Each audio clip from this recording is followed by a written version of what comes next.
New Thought Media Network.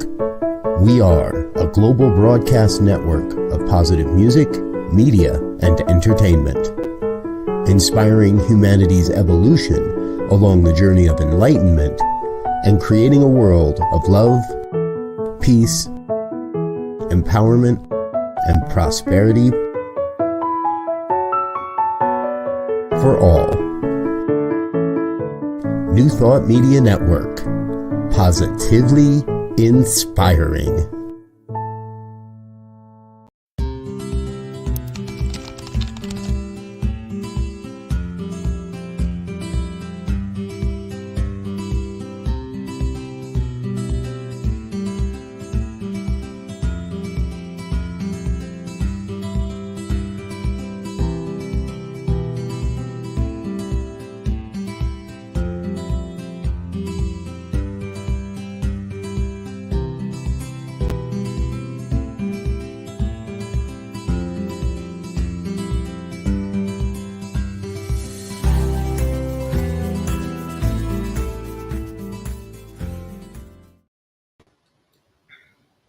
Good afternoon and welcome to Finding the Joy in the Journey.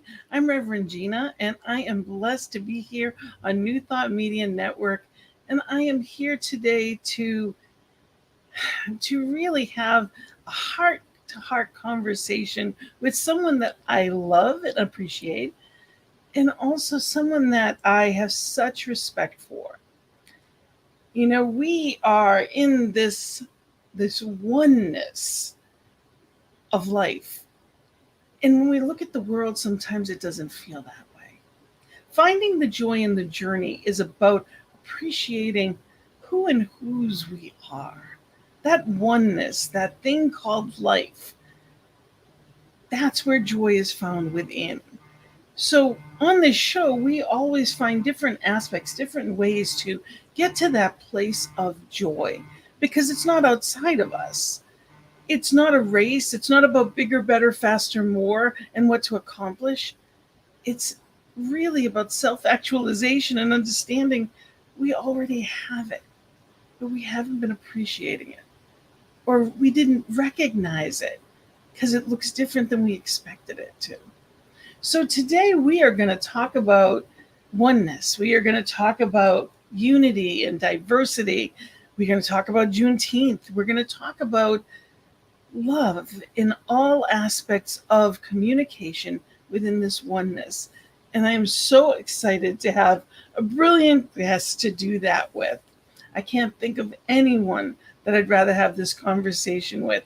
And I'm so grateful I got the sacred yes. Today, my guest is the beautiful Dr. Tracy Brown. She is a magnificent teacher and author and speaker. She's an amazing woman. She's based out of Dallas, Texas. She is, she's been teaching what seems like forever, throughout New Thought. And her books include Stained Glass Spirit, Becoming Spiritual Community, Where Oneness Does Not Require Sameness, and I Turn to Prayer. She's, again, based out of Dallas, Texas, actively involved as a teacher and leader in CSL Dallas to serve beyond her local community. She has produced or hosted 6 spiritually focused podcasts, including one on this wonderful network we'll tell you about soon, including Say Yes to Spirit and Spiritual Practices That Work. Plus, she's the author of more than a dozen books. Since 1986, when Tracy was introduced to New Thought by Dr. Donald Curtis, she's used universal spiritual principles to infuse her life with peace and joy. She's a former chair of the CSL Leadership Council, recipient of the Ernest Holmes Award, and most recently selected to receive an honorary doctorate degree. Outside of CSL, she's the president of the International Inclusion Incorporated and is recognized nationally as an expert on diversity and inclusion in business organizations. So it's no surprise she founded Stained Glass Spirit, which I can't wait for her to talk about, to provide resources that help navigate the intersection of diversity, spirituality, and inclusion in spiritual communities. In addition to workshops and retreats, Tracy hosts the Intentionally Inclusive podcast specifically to focus on what leaders in spiritual communities should know and do to be inclusive. She challenges church leaders to explore their diversity welcome factor, to examine their inclusion worship factor, so that they can engage congregants and achieve their mission. So, I know it may seem like a lot of words, but let me tell you, she does every one of them to the nth degree. She is an absolute wonder, and I am so grateful to have you here. How are you today? And welcome. Hey, Reverend Gina, I am great. And I'm sitting backstage going, like, really, like, okay, that's enough. Like, they don't need to know all of that. And I normally shorten them, but you have done some amazing things. And for Centers for Spiritual Living, you are one of the names that I heard of first when I came in the doors. And you're still one of the people that are leading the way on this inclusion in our common language.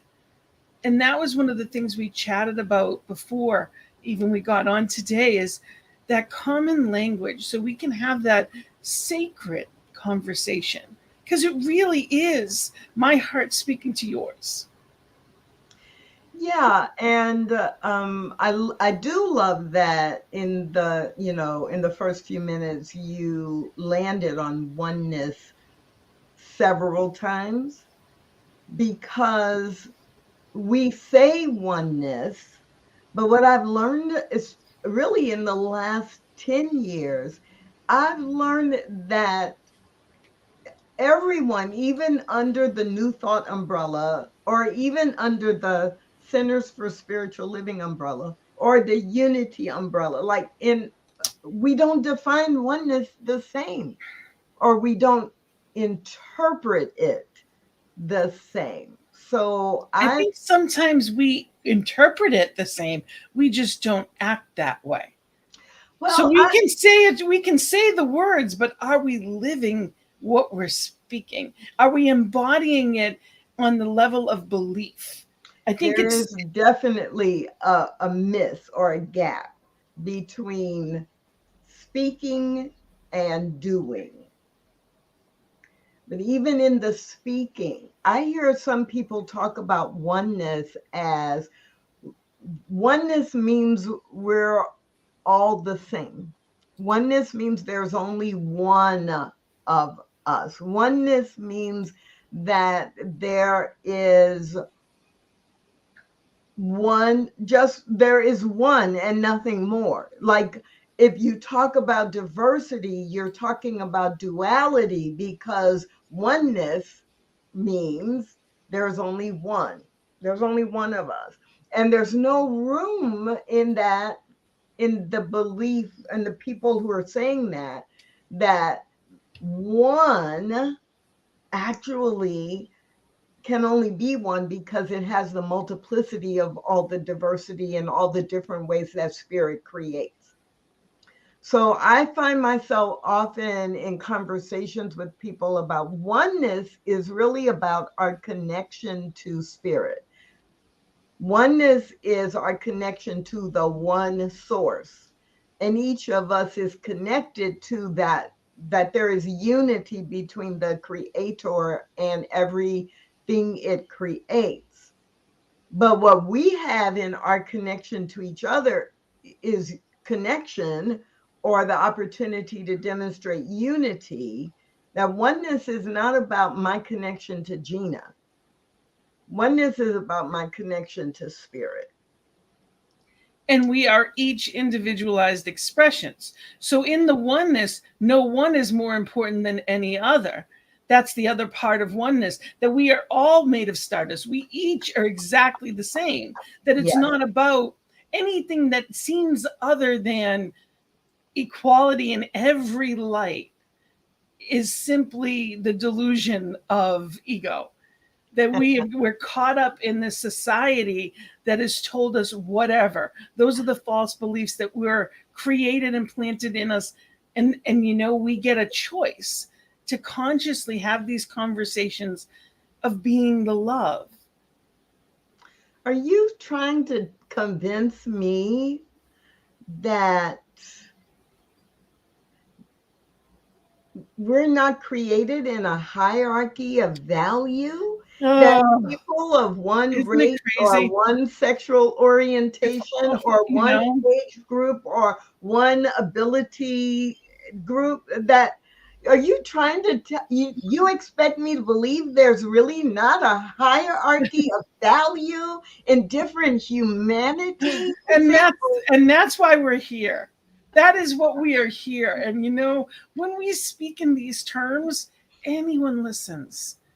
When we speak as love on these common in this language, anyone will listen.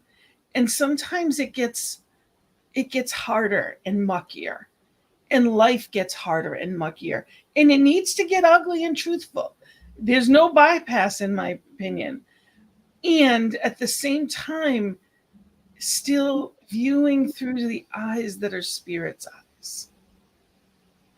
So, viewing through spirit's eyes, hearing with spirit's ears, feeling with spirit's heart, Yes. compassion, love.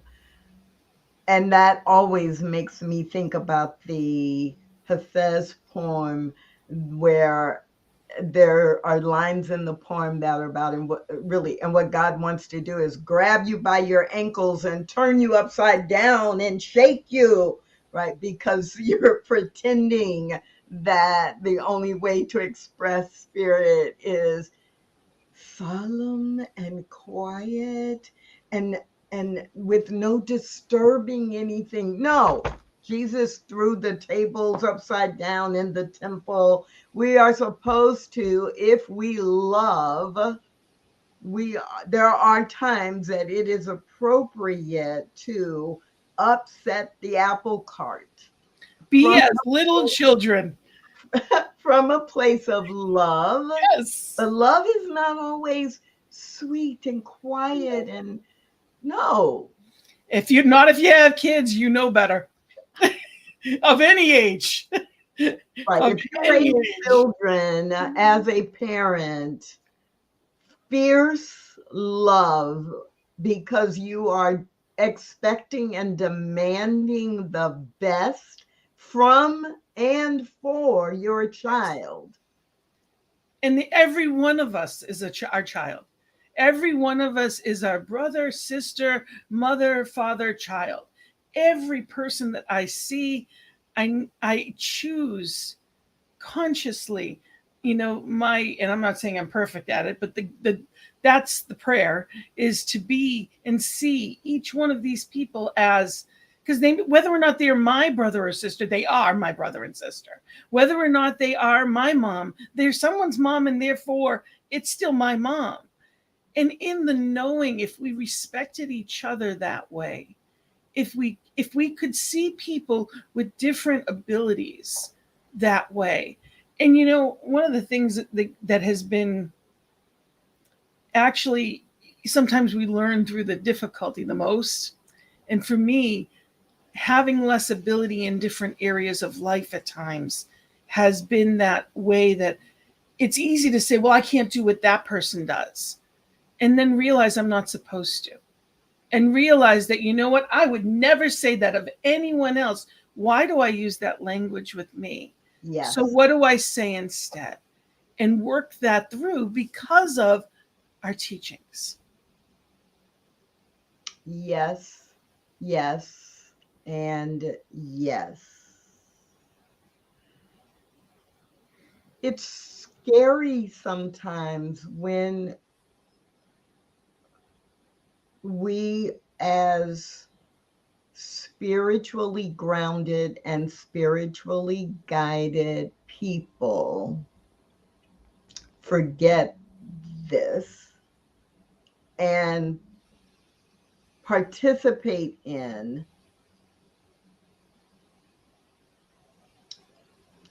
the separation by participate in the separation and support the separation by blaming people who are different from us or who are having a different experience from us for having what we perceive to be a negative experience. Example, when people have said to me in the past, well, Tracy, you're just so focused on racism. Racism doesn't exist. And, if you didn't have it in your consciousness, it wouldn't be happening to you, right? Or it wouldn't be happening, but it wouldn't be happening to you. Or when someone who self-identifies in the LGBTQ plus along the spectrum of all the different identities there, and they are told, well, you're choosing something that isn't accepted in society. And so, all you have to do is choose something different. So I these are really people who have, who have been and studied. these are people that mean well. Like, this isn't even someone that's trying to be rude. In their mind, they believe this. And that's why I think that the conversation around this needs to be so open to really allow the unfoldment of truths to be seen. Because it can be said about anything that fear and fear of change so often causes people to build a wall. And if you're having this experience and you're saying it to me, you're almost blaming me. Therefore, you must be wrong because I didn't cause this. When you're bringing something up, it's not blaming anyone specifically. It's simply stating this is my experience. And just because it's not your experience may be right. There is no wrong. How you feel is never wrong. It's how you feel. It's an experience, and we're all different, and we're supposed to experience things differently. And there is clearly the evidence of a difference when people are treated differently. And just because they may not be the majority, and sometimes the kicker is sometimes they are the majority. The lower income is much higher of a bracket in this country than the higher income is, by far. And yet still is put down and said it's not that bad. You have politicians talking forever about, not that it's not important, some of the politics out there, but they're not talking about people can't have eggs and bread on their table for kids. They're not talking about the fact that people can't heat their homes because they'd rather be divisive about something other than that. So we are here to be in conversation. But one of the things that people in New Thought communities often ask me, I mean, we're talking in general about, the philosophy and the shift and some of the issues and challenges. But one of the things that people often ask me is like, okay, well, we get that. And we want some tips to actually be able to engage in a healthy conversation or in a conversation or dialogue that leads to change. And so you said something that I often emphasize, and that is when you are creating the questions, let's say you are bringing a group together and you want to discuss any topic that is related to multiplicity or inclusion or oneness. And so it's like when you form the questions or the prompts that you want people to reflect on or to share, the most important thing to do is to make sure that the prompts are grounded in experience. What has been your experience interacting with people who are different from you? What can you share an experience that you had that shaped your thinking about um, different socioeconomic groups? Can you share or think of an experience that you had with someone who was much older or much younger than you that started off uncomfortably but ended up creating a great relationship? All of those and dozens of more. I could like go on for 30 minutes with examples, but the point is, when you shape your prompts and your questions around people's experiences, there can never be a wrong answer. Mm. There can never be a you're wrong and I'm right, because if I ask you about your experience, Reverend Gina, then you are going to tell me what you have experienced, and my only responses can be, that's interesting. Wow. Thanks for sharing. It has nothing to do with my experience. Now, Yes. you're right. I might say, wow, I've never had that experience. But then the conversation goes to, what's the impact of you having that experience? Because how would I know? I've never had that experience. So the mistake that many people make is they try to have these conversations from a place of an assumption that there is a right answer or there is one best answer. And usually, right answer or best answer is based on what we know or have experienced in our own lives. And we're comparing everyone else to our own beliefs, values, and experiences. A simple example of that: when I was a kid, I grew up in inner city Boston, and I grew up in East Boston. And you know what? I didn't know many Jewish people at all. And I was little and I didn't know any different. So I just assumed there weren't many. And as I've gotten old, I have many friends and it just, the point was, from my perspective, where I lived, I didn't know of them. So there couldn't be many. Right, But many of us are still walking through life with those blinders. Well, I didn't know it, so it can't be. right. So we're simply allowing that voice of, and it is for other people in a different way. And it doesn't make your experience wrong. It just means that you weren't in the bigger room. And let's bring spiritual consciousness and principle into that. So everything you said, and if we know and or believe that there's one creator and it is the source of all life, and it has infinite intelligence and creativity, and it has created all that is. So you could say, I grew up in a place where I didn't have any exposure or much exposure to people who are Jewish. But I know that God has created people who are Jewish, and they are wherever they are all around the world, and they own as much right to the world and to expression as I do.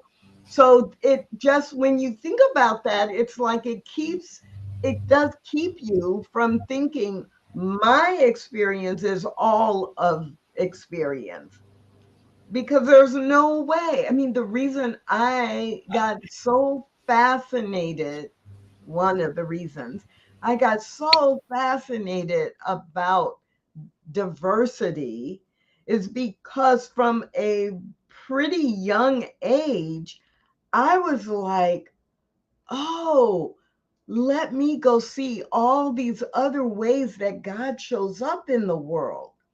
Let me be exposed to all kinds of different people created by God. So I can see what I would now say another face of God. Yeah. I knew that God was not just people like me in physical form. Yeah. If God's all the people, all the creatures, all of nature, all of everything that exists, I was fascinated by, from the people perspective, how how does this one source of all life show up in so many, now 8 billion ways? Yeah. So for me, I'm glad that early on I had that curiosity, and that throughout my life, diversity work has always been spiritual work, religious work for me, from my own curiosity. And that's, I want to get back to the stained glass, as a perspective from that. But before we do, I wanted to make sure, this week is Juneteenth is coming up. Can you explain that? I think it's so important. Can you talk a little bit about Juneteenth and why it's important? And I know, I mean, there's things we were sharing before, and it's not that I don't believe it's important. Of course I do, or I wouldn't be bringing it up. But I'm not going to do it justice, and I'm not going to be able to say it in the way that I believe other people can. So I go to the people that can. For what I don't know, I go to the people that do know, and I can learn from. So, I think it's important that we have the words to use for the common conversation, and that's the divine timing of it. Great. So yes, Juneteenth, June 19th. Juneteenth is a holiday, became a federal holiday in 2022, but it's been a holiday or a day of celebration or a day that has been honored for a really long time, in different parts of the country. But what it represents is that, it represents that that was June 19th in 1865 is when General Granger, representing the federal government, came to Texas and announced and came to enforce or to make official the announcement that people who were enslaved, would now be free. So it wasn't the official end of slavery, but it was the announcement that here in Texas, which was kind of the last place, the furthest west, that had not actually announced and enforced the Emancipation Proclamation. So so that's the reason for it, on the quote unquote social, society wide perspective, that it represents the last place where Emancipation Proclamation was shared and made official. And thinking back to the 1860s, keep in mind, right? Keep in mind how communication might go from Philadelphia or DC or the East Coast across the southern states. And so there were people who were aware, but it had not been official since then. What I love about Juneteenth is interesting because as a Black person in the United States, when I first moved to Texas in 1981, I actually had never heard of Juneteenth, even though it had been honored and recognized since the 1800s in Texas and in many other places. But I had never heard of it. And my first reaction is the first reaction that many have. My first reaction was, why would people in Texas be celebrating that they got the news a year and a half later? Like, right? Why are you happy that you're late to the party? Like, it didn't make sense to me, right? At first. And then I really started reflecting on it. And I was like, no, anytime that freedom is recognized is and affirmed is important. And that was important because it had been resisted for so long, number one. Then as I thought about it even more, I was like, this is also really important because freedom is not something that actually can be granted. It's an inside out thing. It's a principle. It's a spiritual principle.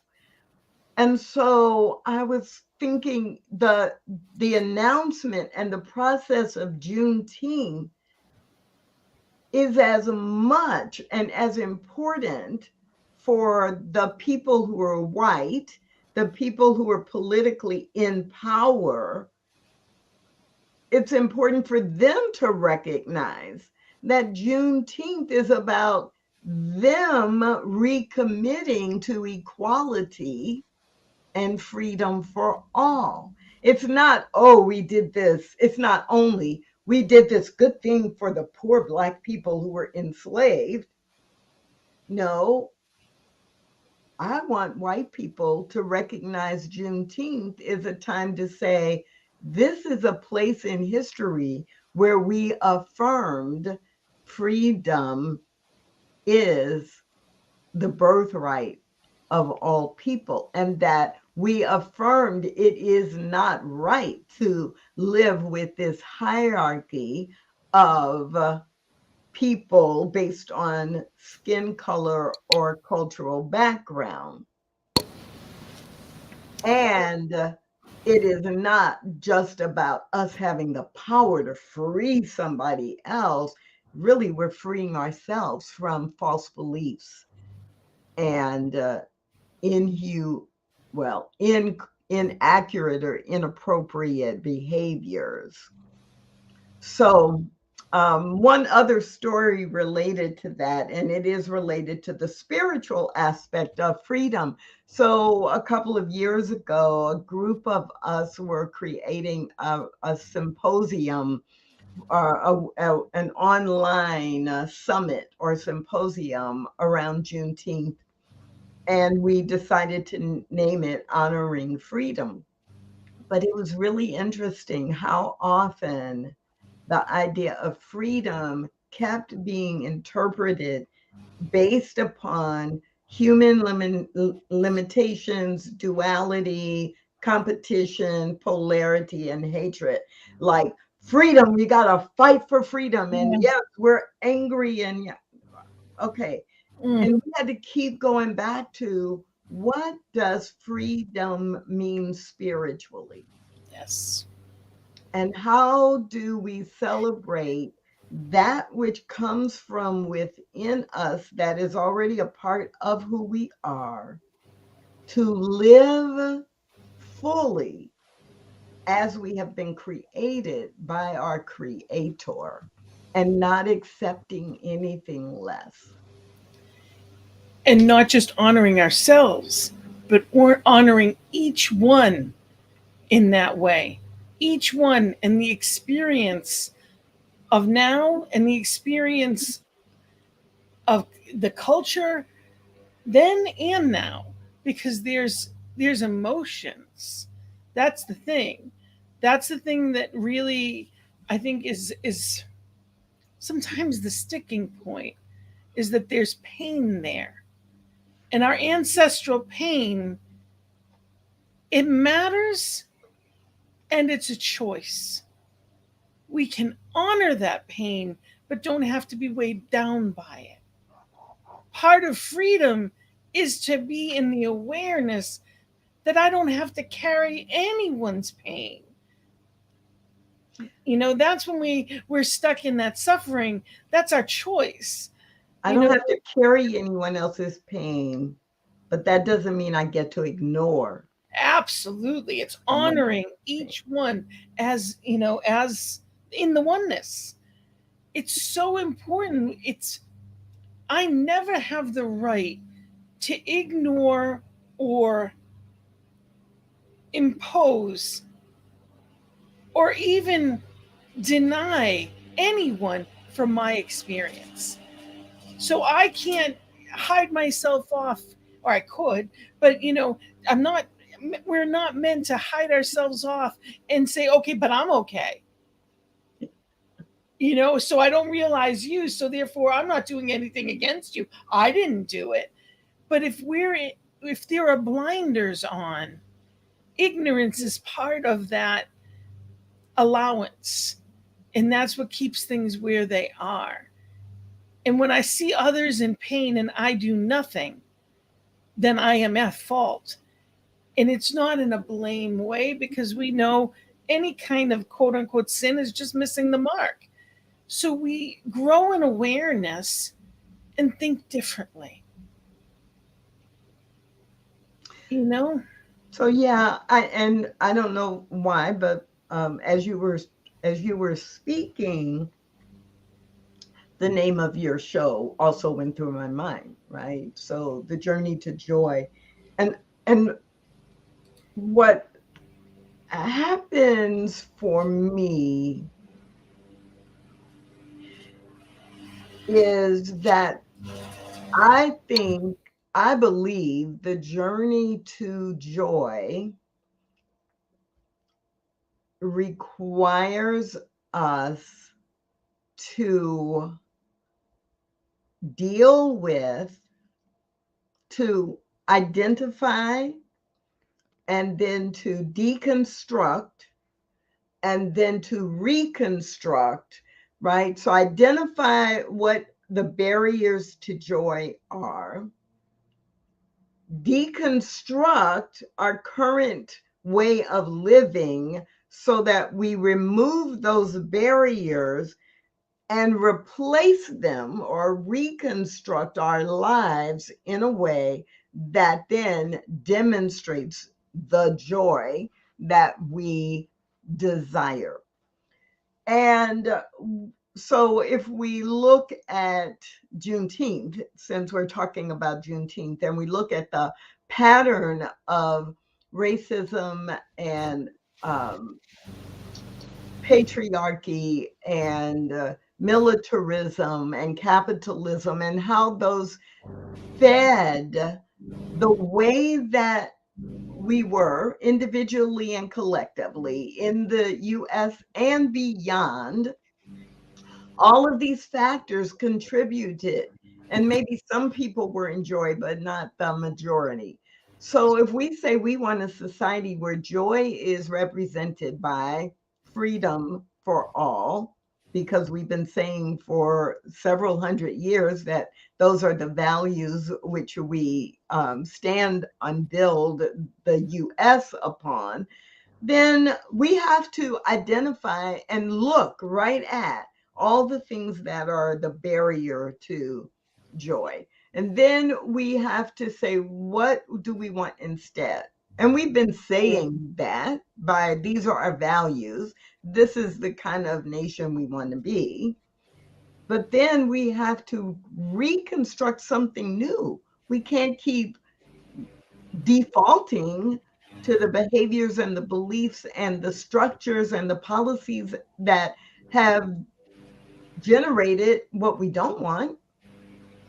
And as spiritually grounded people on the New Thought Media Network, we, more than anybody else or more than most people, know that we do that same process in our individual lives. Yes.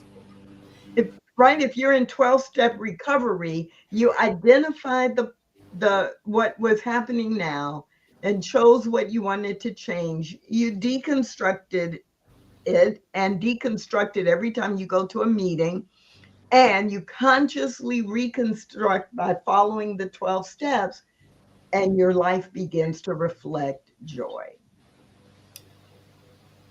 And it's a choice. It's not necessarily a have to. We get to make a choice to make things different in our lives and in the lives of those we love and those that we haven't even met yet.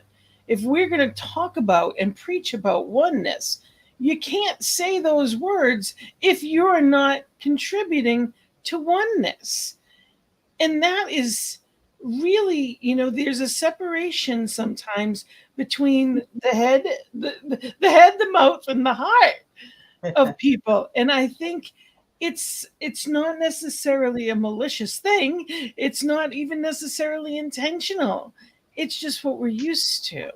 Well, it's the default. It is, It's and the default. that's, And we have to, in order to change to a new default, we have to be intentional. yes. And we have to consciously choose. That's the difference. And I hadn't really thought about it this way until just now. But so often when people are saying, oh, but it would be so much work, or when people are saying, as you mentioned earlier, well, my life is good, or I'm okay, and not thinking about your life can't be okay if others' lives are not okay, because we're all connected. But not thinking about that, and it's like, oh, we don't make that connection between change. Requires all of us to intentionally have different conversations, try new things, learn new things, practice new things in order to deliver a new outcome. It doesn't change if I don't contribute to the change. And it shows up easily if we're in the flow. It's not work. So when I show up and I honestly say, Spirit, what is mine to do? Show me the way. And I really live in a place of trying to be the love to the best of my ability. I am way imperfect at it. I'm not going to pretend. But when I try to be the love and show me how to, at CSL Greater Boston, show me how to include, how to, not only do I want to be inclusive, I want to be the rainbow that Boston is. I want us to be that love, to represent in that. And every time I vision, it's visioning in that love and being that. It shows up in amazing ways. We now have this partnership with a sister program, basically in Barbados. We started a foundations program this month, the foundations class, and it's showing up in different ways that are just beautiful. And it's not because I'm doing anything and I'm not looking for ways. Spirit, it flows to you what is yours to do, like this conversation today. I know that I wouldn't do it justice. So I said, who would? Who do I know that when I hear them speak on this, it rings true to me? And I think that's what's really important. If we don't look for the response, but listen for the truth, it can shift so much. We're not looking for something. Every time we hear a conversation, it's not about trying to fix it ourselves, but simply listening for the truth and allowing Spirit to speak through it. Listening for the truth requires me to listen, to open up, to assume there's more than what I already know. So much more. And it's much more comfortable for me to believe I already know everything I need to know. Look how great my life is. I must be doing it right. So I don't need to listen for new information, new instruction, or new inspiration. I think many of us are stuck in that around some topic, if not this one. Yeah. Right? That's the human pattern. Well, it's ego. That's the ego. I know best. Ego's always telling us that I know best, and I are, and it's us or them or all of that. That's its job. So we can either be love and we can be the spiritual beings that we are, or we live from the ego perspective. And we live in a society that teaches us that the ego is what's going to keep us alive. And we have part of us that are, we're really raised in that, they're out to get you, or they don't understand. They'll never understand. We're raised with all of these limiting beliefs that no longer serve us. And I am so grateful that we can just shine light on them. So indulge me, because this keeps coming up for me, and so I'm not exactly sure why, but I'm going to honor that it keeps coming up. Yep. So joy, mm-hmm. love, peace, even harmony, inherent qualities of God. Inherent qualities of God. So I get frustrated, and I own that I get frustrated by my experience with many people who are spiritually grounded, and even just earlier today, I was on Facebook and I was looking at a variety of different sites or different groups.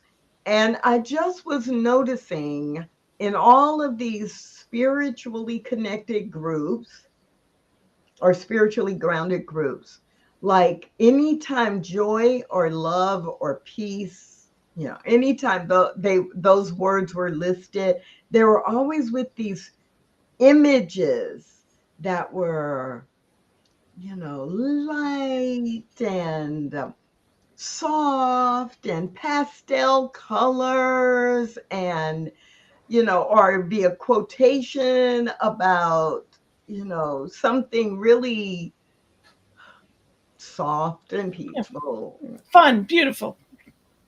Well, and so I guess it's partly on my mind because of that, but I realize it's coming up for me in this conversation because I get really irritated when when I've been asked to work with a group, and they're like, but we teach us how to have these conversations, but make sure that everybody keeps their voice quiet, and it's got to get messy. It has no to one messy. raises their voice at me, and no one ever. I'm like, it's got to be messy. No, and right, joy. When I think of joy, I do think of calm and peaceful energy, but I also think of big, boisterous energy that's, driving audacious and non-conforming behavior, because I have all this joy and I want to share it. It's big. It's bold. When I think of love, sure, the whole stereotypes around romantic love. The greatest love of all is at a time of grief.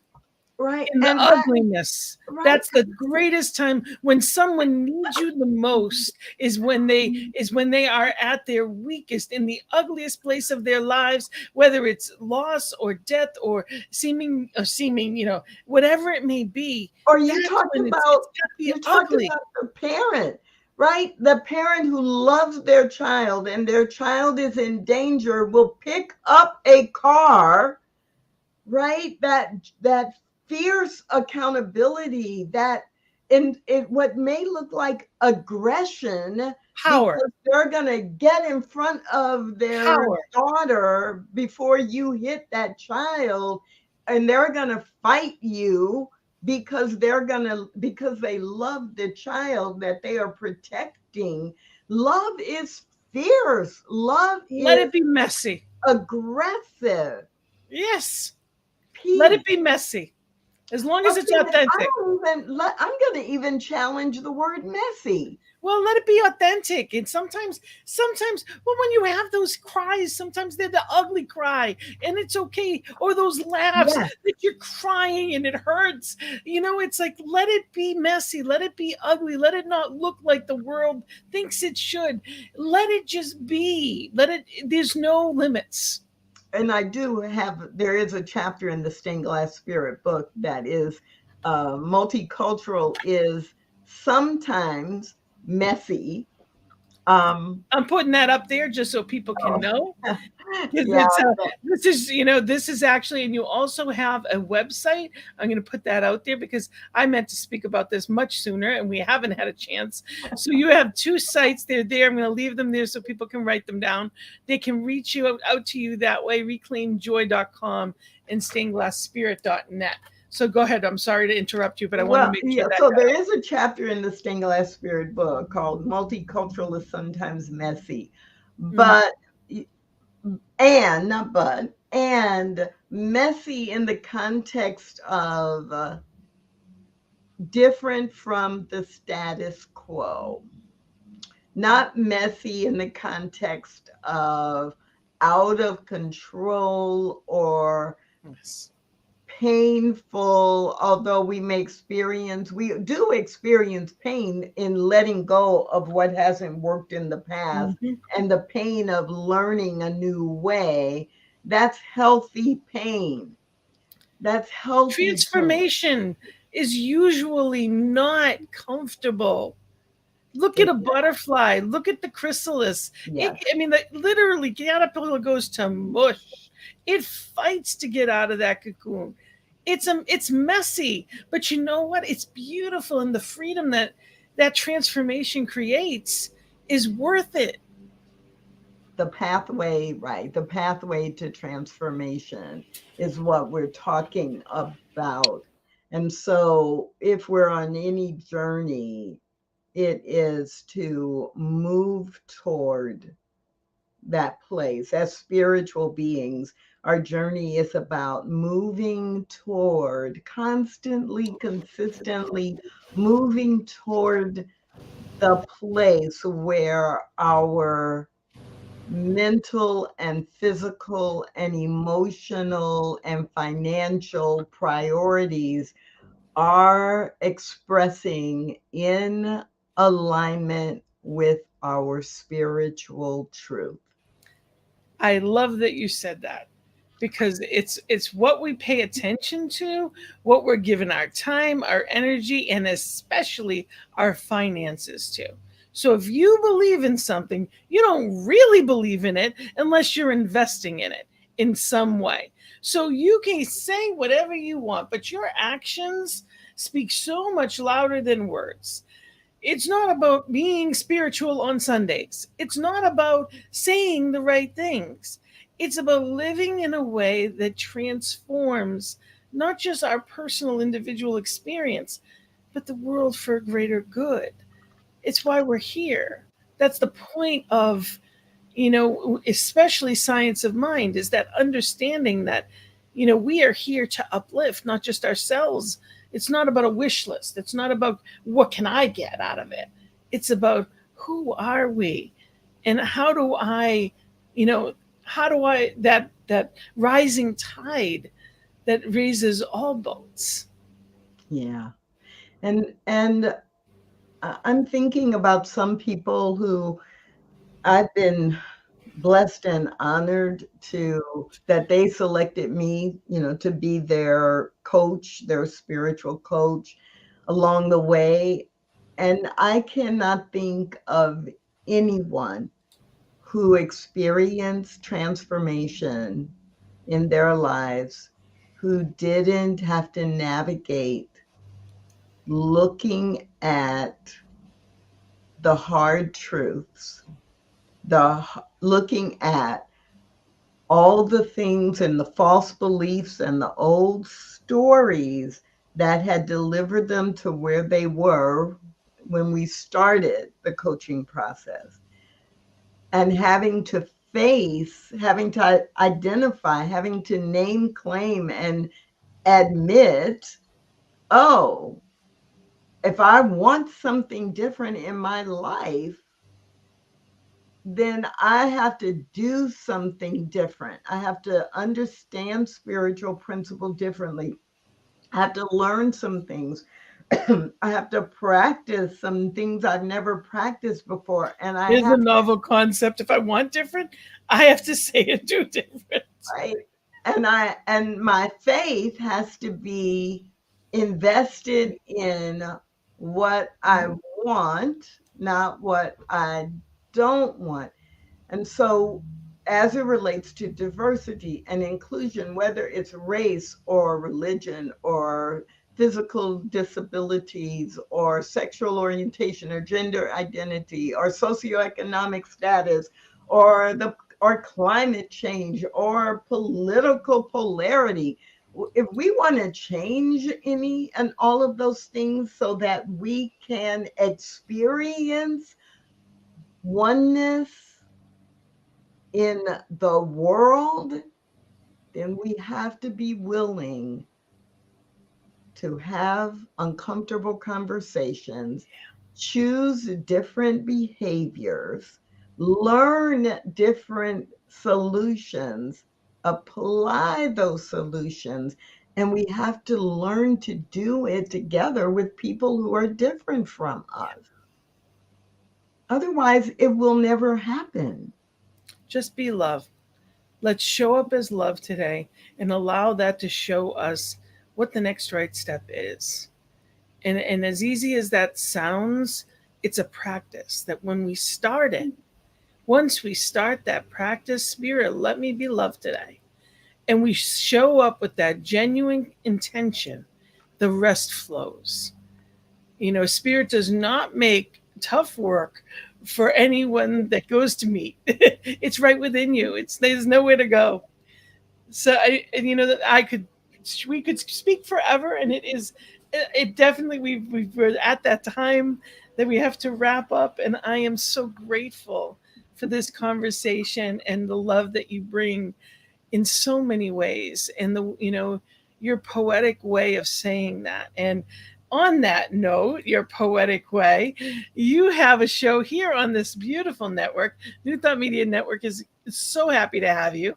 Tuesdays at noon Mountain Time, poetry, prayer, and practice. And I'm so excited that you are here on this network and all that you do. I know you have 6 different podcasts that you work on. God bless you. There's so much going on in your world that I would love to hear about. And we were chatting and time got away from us. But I encourage people to go to your websites, reclaimjoy.com, to get your new book, your newest book, Stained Glass Spirit. Go to stainedglassspirit.net. And there's a lot of tools and ways that people can find out where to begin with some of this. So I encourage people, to remember that you are available to speak, facilitate, lead conferences, and also in the corporate world. So if you're thinking, oh, but my company really needs this, yes, they can reach out to you through these emails. So thank you so much for what you offer here and for sharing this message in the way that you do, that beautiful way that you do, and for how you show up. Are there any I also encourage you to get the written treatments that you send out weekly, the Treatment Tuesday. So it's a website of itself, but you're on Facebook and you're on LinkedIn, and people can find you as well. And I encourage them to do that. Any last words, any comments that you'd like to share? Just one thing. It's hard work, but anything that we are really committed to can be hard work.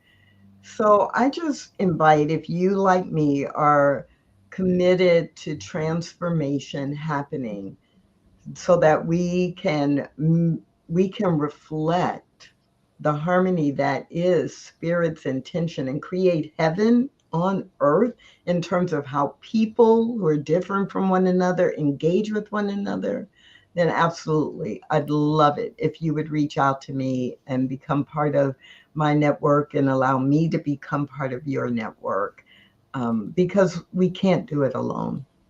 So. Absolutely. Thank you so much. Let's let it be easy. Let's let it be joyful. Let us celebrate each other. And on this conversation is going to continue this evening on our Sacred Circle at 7. It's going to be actually hosted by Sonia Hart, is a practitioner that works with our community that is wonderful. And she's going to be talking about freedom and celebrating, this oneness, and we'll continue this conversation. And I encourage you, join us. It's on the CSL Greater Boston website, a Facebook page as well. And you can reach me at Gina at cslboston.org. Actually, sorry about that. Gina at cslboston.org is the best way to reach me. And I look forward to hearing from you. Thank you, Tracy, for being here with us. Thank you, everyone, for being part of this. And, be the light we wish to see in the world. Yes. Let us celebrate it and know that we can let it be easy and joyful. Let's be that love. Blessings and love. Namaste. On behalf of everyone at New Thought Media Network, thank you for being a member of our virtual family. Your financial contributions help share the New Thought message with people from around the world. Please visit and contribute at www.ntmedia.org/donate. New Thought Media Network. Come be you. And please like, share, and subscribe. Until next time, peace and blessings.